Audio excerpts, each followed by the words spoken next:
Inside the Story with Anderson Cooper. Nice turn. My story this week on 60 Minutes was about eVTOLs, which is a clunky acronym for electric vertical takeoff and landing aircraft.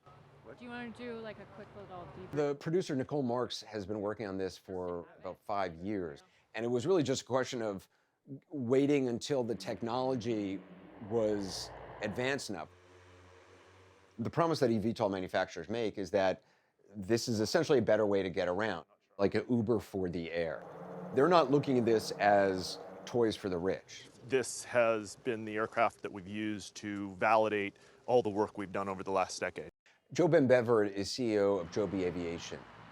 He's really one of the front runners in this race to develop an eVTOL as an air taxi. He hopes to have a Joby operational by 2024. Our goal is to be able to recharge in the time that it takes to unload and reload passengers. And you can do that. Our target is like recharge after a 25-mile flight in like 6 minutes. 6 minutes. So it's all about productivity, Right. right? This is the crucial piece of the business model. Think of it like a taxi. The more rides that a taxi is doing every day, the better the economics of running that taxi are. There's a lot of obstacles still in the way of eVTOLs actually getting to the marketplace. The technology, no eVTOL has been certified by the FAA yet to actually carry passengers and to actually operate. And consumers, people in neighborhoods have to agree to have a vertiport in their neighborhood. So there's a lot of reasons this may not happen as quickly as these companies would like, but this is happening. I was able to go to Austin, Texas and fly Lyft Aircraft's eVTOL, which is called Hexa. To launch this business, we are focused on sort of experiential entertainment, right?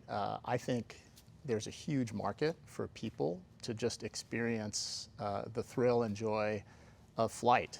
We spoke to Matt Chasen, who's the CEO of Lyft Aircraft. We do envision people using Hexa or a future version of Hexa for transportation use. You know, with a 15-mile range, you can accommodate about 85% of the trips that you might take daily in your car. I know you've been talking with the military. You see military applications for this, first responder applications? Absolutely.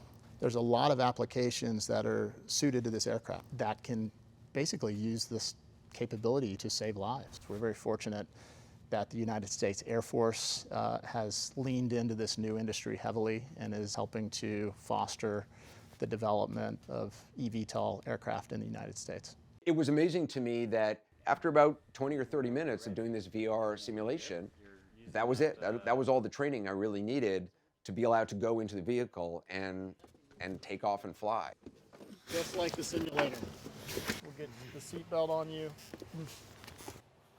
Okay, perfect. You get in, the joystick's right there, and they say, "Are you ready for takeoff?" Are you ready?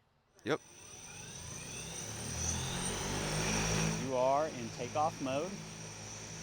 And that's it. And here's braking ground. You take off, and that just lifting off the ground, you can't help but laugh. You can't help but it's just a really cool feeling.